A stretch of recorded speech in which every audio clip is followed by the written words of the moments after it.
When you look at these massive global companies, the sheer scale, the complexity, it can be pretty staggering. Oh, They absolutely. touch so many parts of our lives, often in ways we don't even realize. Mm.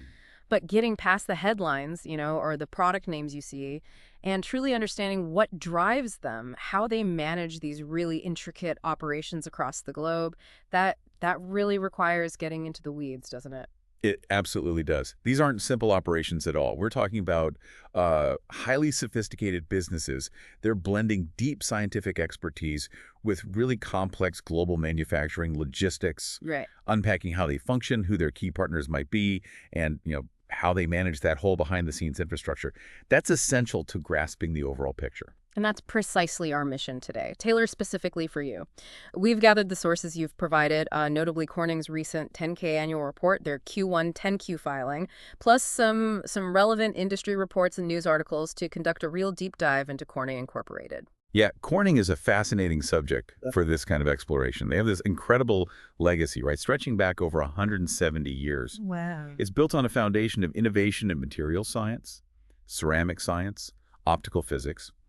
They describe themselves as being vital to progress. And honestly, when you look at the range of industries they enable, consumer electronics, advanced telecoms, Yeah, that statement really holds true. it really does. It feels like a company that's foundational to so much modern tech. So, in this deep dive, armed with your sources, we're going to explore several key areas. We want to identify the potential customers, the markets driving their business, Hmm. understand the role that global trends play, dig into the critical function of global business services, that often invisible engine, and analyze why location is such a dynamic and, frankly, important factor in their worldwide operations. Okay. Our goal is really to extract those most important nuggets of knowledge, giving you a really well-informed perspective on Corning quickly and thoroughly. All right, let's unpack this. There's some rich material here. Let's do it. So first off, let's really try to understand Corning at its core based on these sources. What defines them? Well, the sources consistently highlight their unique strength. It really lies in this fusion of three core capabilities: Hmm. deep materials, science expertise, advanced manufacturing prowess, and sophisticated engineering know-how. That combination. Yeah, it's not just about inventing a new material, right?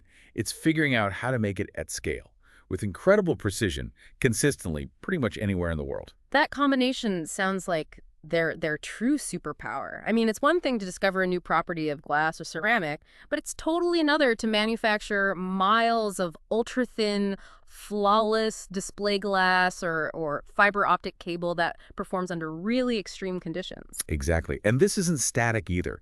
The sources really emphasize their boundless curiosity and commitment to purposeful invention. Hmm. And this seems to drive a continuous cycle of R&D and innovation. They're constantly pushing the boundaries of what's possible with materials. And that innovation, it has to be incredibly agile, right? Hmm.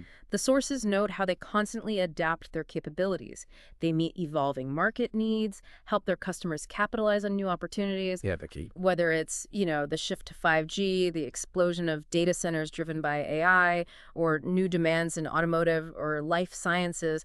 Their ability to tailor materials and manufacturing seems crucial.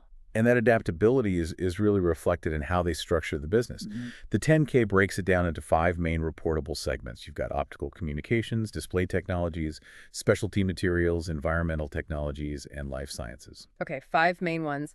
And beyond those, they also include Hemlock Semiconductor Group, which sounds significant, high purity polysilicon, and a collection of emerging growth businesses. That's right. This is clearly a massive, complex enterprise. The scale is just striking: 124 plants spread across 15 It's countries, huge. and a global workforce of 56,300 employees operating in 44 countries. That's a serious global footprint to manage. It certainly is. And, looking at the current business trends and the financial performance detailed in the sources, Hmm. management seems pretty optimistic. Yeah. They anticipate their businesses are well positioned to benefit from a convergence of cyclical market recoveries and these strong underlying secular trends. They expect this dynamic to drive continued sales and profit growth across the company through 2026. And we see a snapshot of that momentum in their Q1 2025 financials, right? Net sales saw a significant jump, up 16% compared to Q1 2024, Big jump. reaching $3.452 billion from $2.975 billion. Their gross margin also showed improvement, ticking up from 33% to 35%. That's solid performance to start the year. Very solid. And looking ahead, their guidance for Q2 2025 suggests this positive trajectory is expected to continue. They're forecasting core net sales of approximately $3.85 billion. Okay. So that gives us the broad strokes: Corning's identity, the scale, recent financial health. Now let's really drill down into those business segments. Explore the types of customers, the market drivers they serve based on what the sources are revealing. Right. Let's start with optical communications. This segment is arguably one of the most strategically important right now, especially given the tech trends we're seeing. Absolutely. The sources divide this into two main groups: carrier network and enterprise network. Okay, carrier network. That sounds like the big infrastructure pieces, right? The 10K describes it as providing products, solutions for optical-based communications infrastructure. Stuff that carries video, data, voice.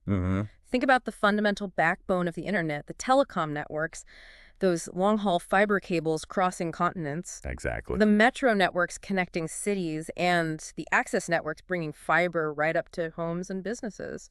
Fiber to the home stuff. Precisely. That's the literal highway system for digital information. Yeah. And then you've got the enterprise network group. That focuses on building optical networks for businesses, government entities, even individuals for their internal use. Okay. And a major component here, one that's just exploding, is providing solutions for hyperscale data centers. Data centers.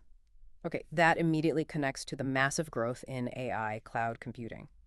The source material makes that link very explicit. They mentioned their fiber and cable solutions are enabling artificial intelligence and connections around the world, specifically through data centers and the build-out of 5G networks. Yep. This is a clear example of those secular trends they mentioned directly impacting a core business segment. Precisely.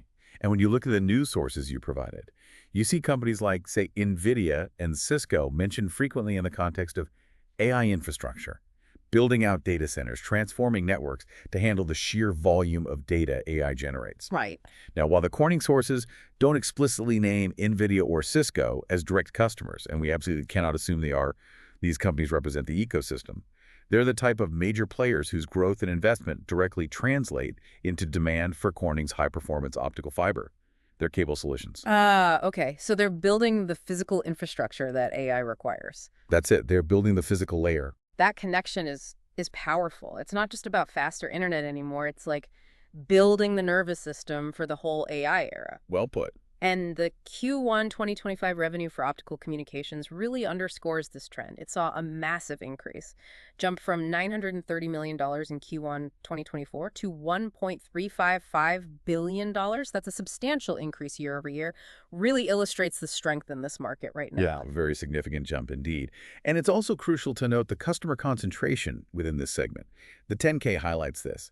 In 2024, just 2 customers accounted for 27% of the segment's net sales. 27% from 2 customers. Right. Wow. This points to very deep embedded relationships with key customers, which can be a strength partnership, collaboration on new tech. Sure. But it also represents a dependency, right? If one of those 2 customers were to significantly pull back on network investments or maybe shift their sourcing strategy, it could have a really disproportionate impact on this segment's revenue.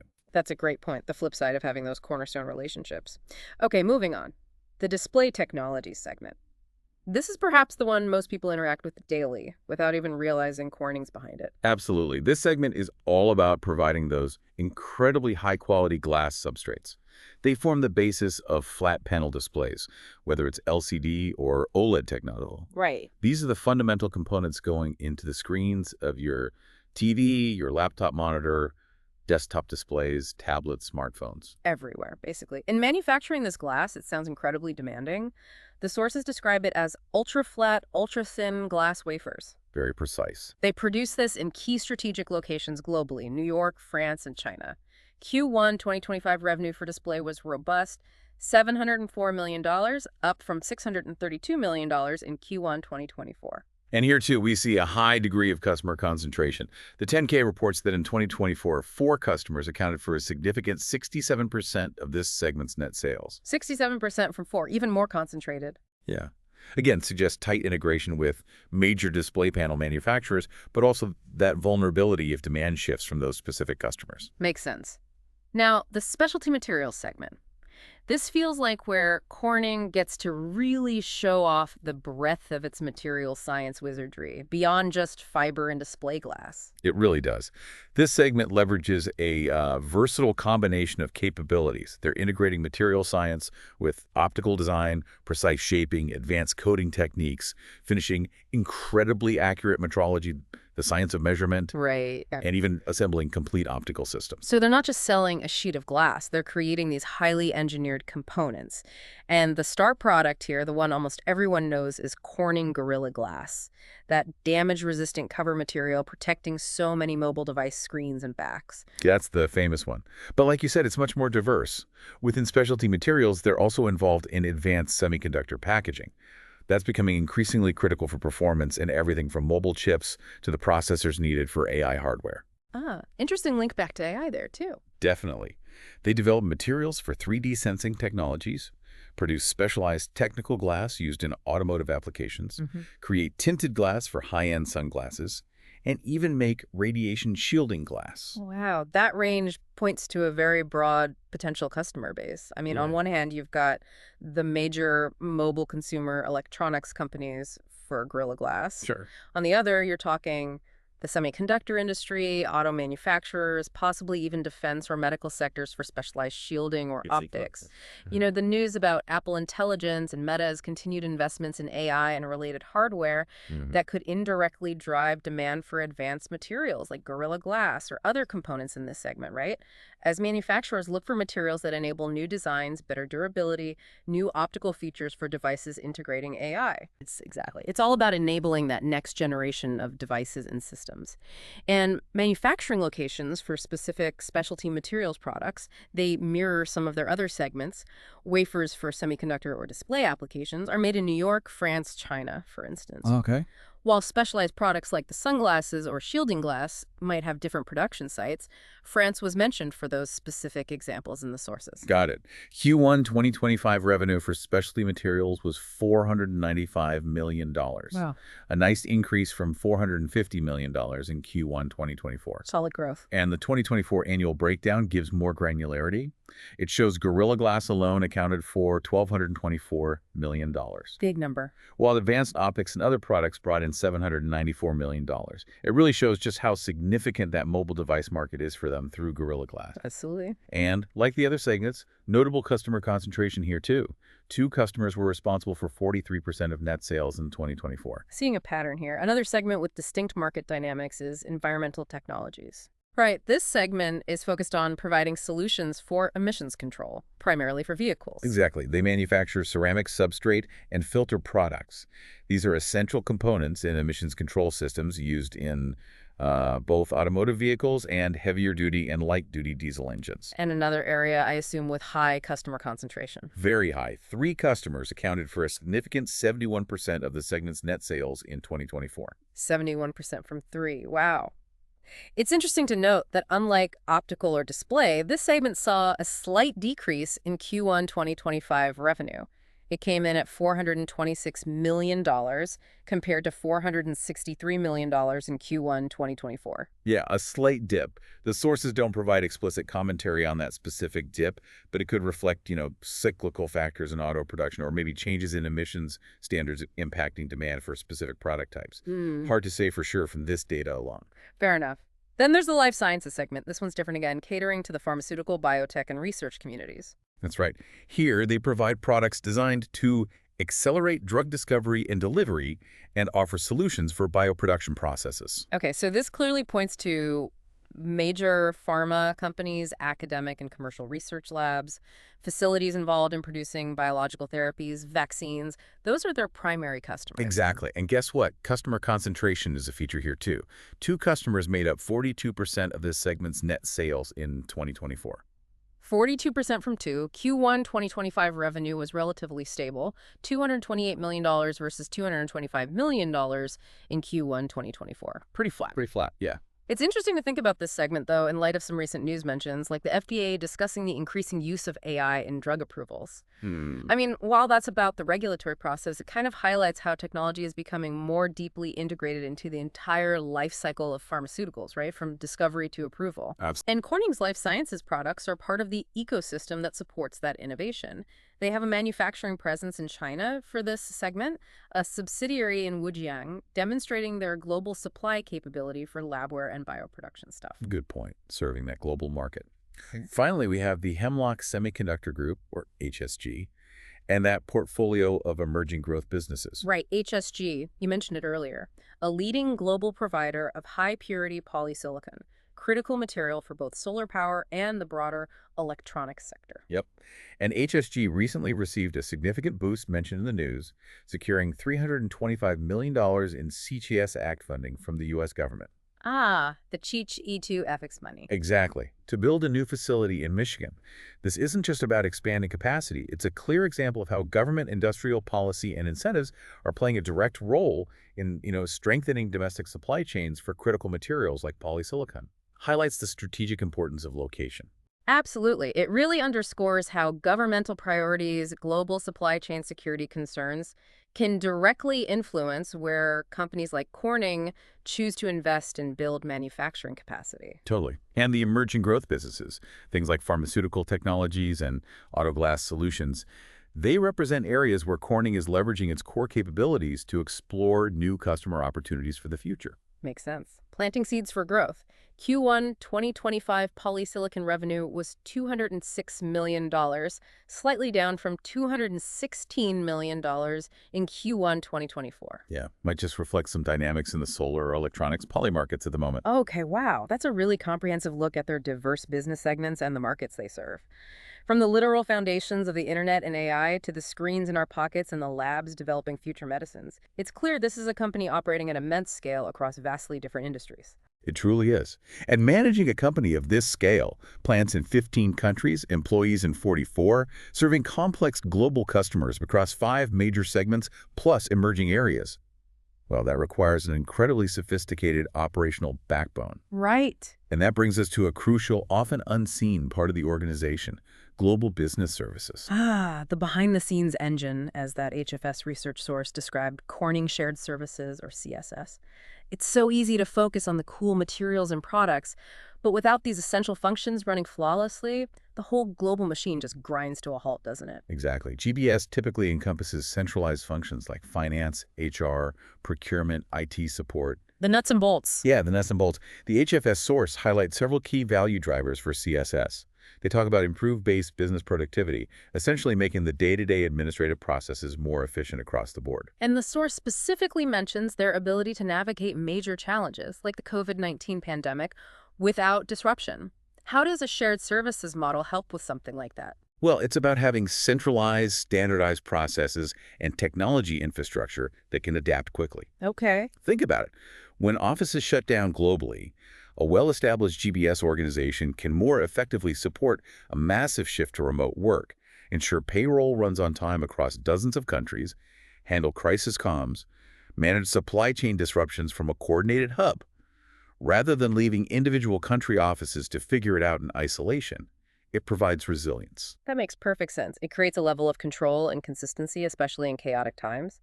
The HFS source also mentions enhancing the experience for both customers and employees as a GBS value driver. How does that manifest? Well, for customers, it might mean a more standardized, more efficient invoicing or order processing experience globally. Ah, consistency. Yeah.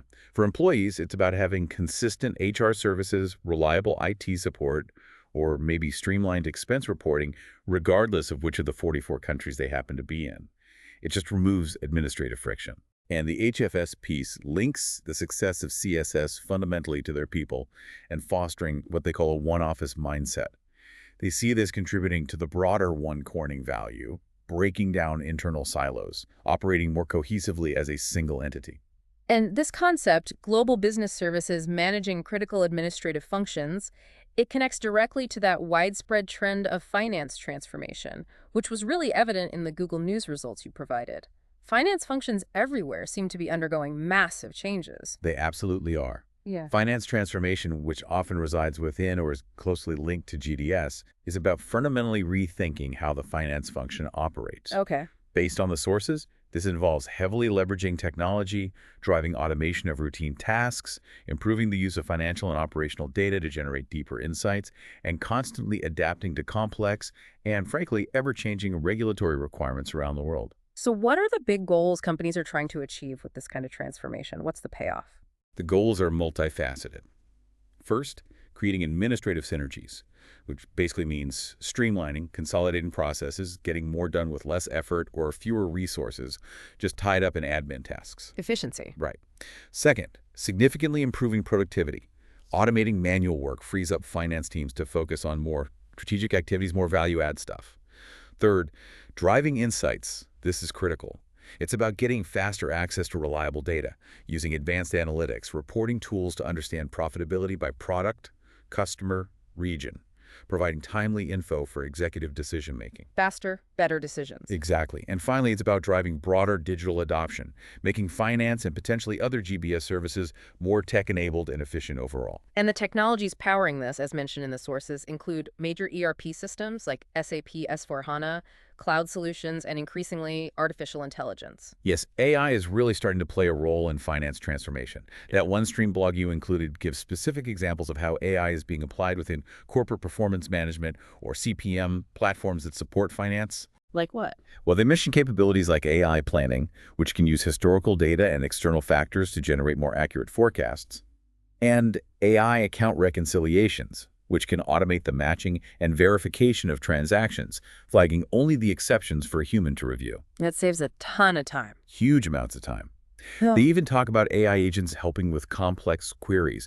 These aren't just theoretical ideas. They're examples of how AI is automating tedious tasks and potentially providing deeper analytical capabilities right within the finance function. That Pella case study highlighted in the news, that's a great real-world example of the tangible results companies can get with finance transformation. They saw dramatic improvements, right?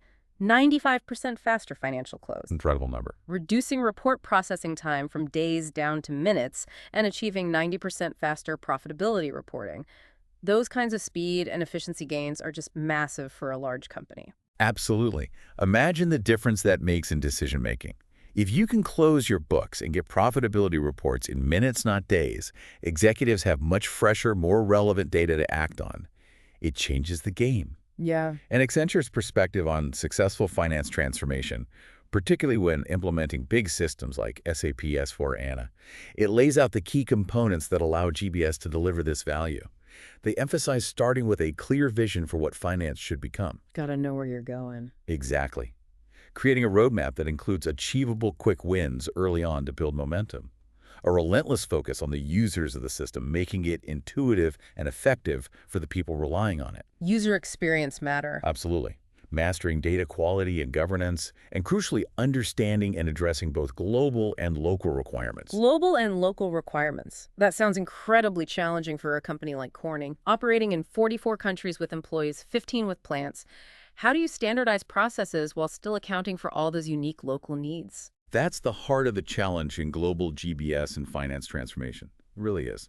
Accenture stresses the importance of strong governance, establishing standard practices, minimizing customization wherever possible, striving for harmonization across different regions and business segments. But you can't ignore the local stuff. You have to understand the local nuances, particularly around legal entities, taxation, regulatory reporting, even language and cultural practices. A successful finance transformation roadmap for Corning must navigate this complex terrain. It's about balancing that drive for global efficiency and standardization with the absolute need to comply with ever-changing local regulations. So connecting all this back to Corning's overall business, why is effective GBS and finance transformation so critical for them specifically? Well, given the scale and complexity we've discussed, multiple diverse segments, operations in dozens of countries, managing currency exposures, varied legal environments, robust GBS, and a transformed finance function aren't just, nice to haves. They are absolutely essential for managing that inherent complexity. Foundational. Foundational. They provide the centralized infrastructure, the standardized processes, the reliable data needed to operate efficiently on a global scale. They enable faster insights for informed strategic decisions, supporting that overall One Corning strategy by ensuring consistency and control across the whole enterprise. And thinking about the risks detailed in their filings, like dependency on IT systems, cybersecurity threats, the need to protect sensitive data, valuable intellectual property. Yeah, big risks. These all rely heavily on the infrastructure and processes managed by GBS, don't they? Robust GBS operations, digital adoption in areas like finance and IT, those are critical defenses against these types of global risks. At the foundational layer, it allows the core, visible businesses, the ones making the cool stuff, to function effectively and securely on that global stage. That brings us neatly to the final key area from the sources, the dynamics of global operations and the critical role of location itself. Right.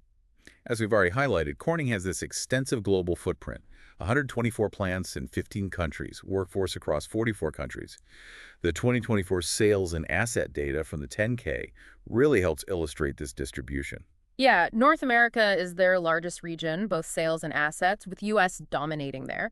But Asia-Pacific is also massive, represents a significant portion of both sales and long-lived assets. That highlights the importance of places like China, Korea, Taiwan, Japan for their manufacturing and markets, especially for display and specialty materials. Definitely. And Europe also represents a notable portion of their business, with Germany specifically mentioned. Operating across these distinct regions inherently brings a unique set of challenges and considerations that are directly tied to location. In the 10K and Q1 10Q, they explicitly detail these risks, and they seem substantial. They are. Things like trade policies and geopolitics are front and center. The sources list potential impacts from import quotas, tariffs, restrictions on capital movement, sovereign and political risk, broader geopolitical tensions, international trade disputes. Yeah, we saw those news mentions about recent U.S.-China trade talks, fluctuating export figures between them.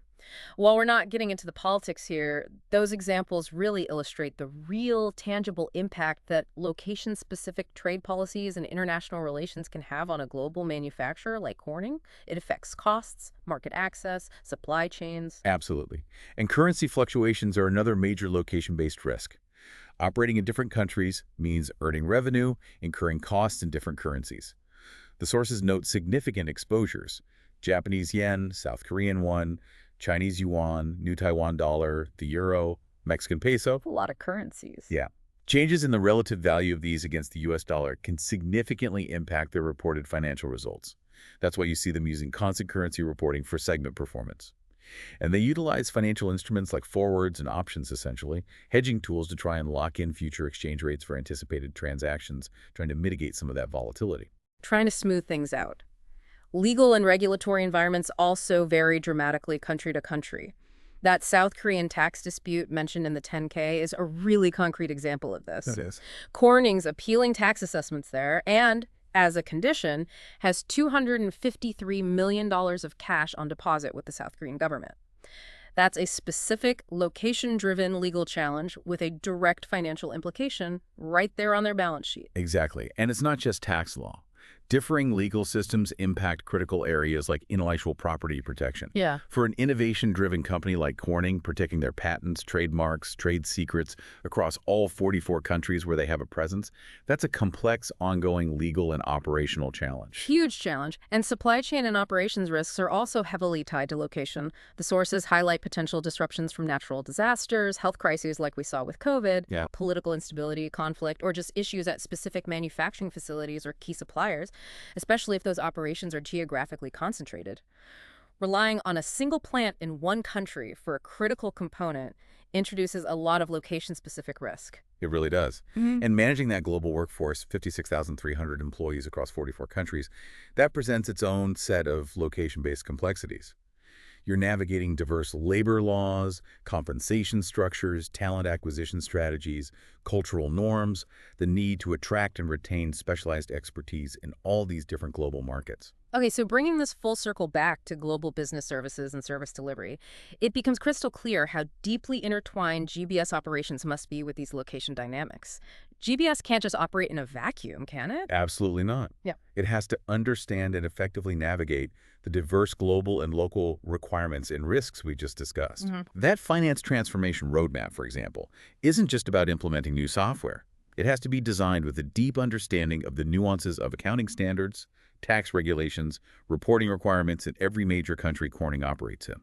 That Accenture point about understanding global and local requirements and adapting to ever-changing regulatory environments is spot on here. So GBS needs that flexibility.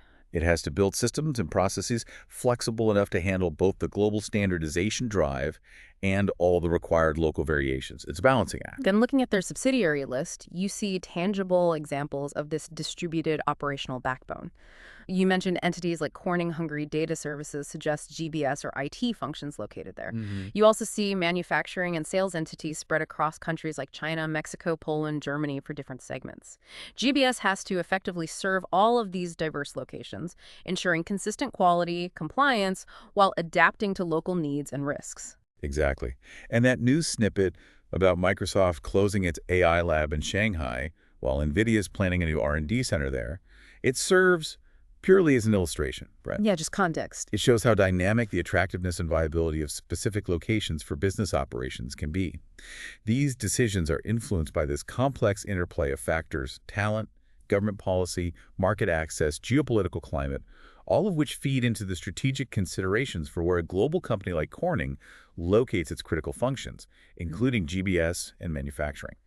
Wow. Okay. So let's try and tie this all together. We've taken a really deep dive into Corning using your sources. We've seen a company built on this amazing foundation of materials, science, engineering, manufacturing, Strength. with a diverse portfolio of businesses: optical communications, display, specialty materials, environmental, life sciences, Hemlock. These businesses are often tied to huge secular trends like AI and 5G, but also feature pretty significant customer concentration. Yep, that's a key theme.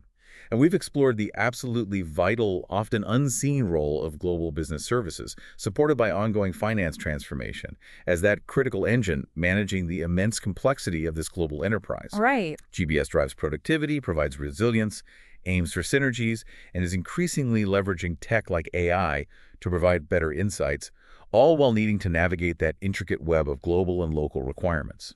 And finally, we've unpacked how location isn't just where they happen to operate, but it's this dynamic factor, introducing significant challenges and opportunities, from trade policy and currency risks to navigating diverse legal systems and managing a global workforce and supply chain. hmm Effective GBS and overall operations have to be designed to address these location-specific dynamics. It really paints a picture of a company whose success hinges not only on its cutting-edge materials science, but equally on its ability to execute flawlessly across its vast global footprint, supported by robust and intelligent operational systems.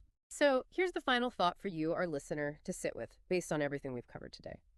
Considering Corning's deep reliance on continuous innovation and large-scale, precise global manufacturing, operating within a world that's undergoing these rapid political, economic, and technological shifts, particularly with the accelerating impact of AI everywhere, how might further advancements in artificial intelligence, both as features within their actual products and critically applied within their own operational backbones like GBS and manufacturing processes, fundamentally reshape their ability to navigate these complex future geopolitical, economic, and technological shifts?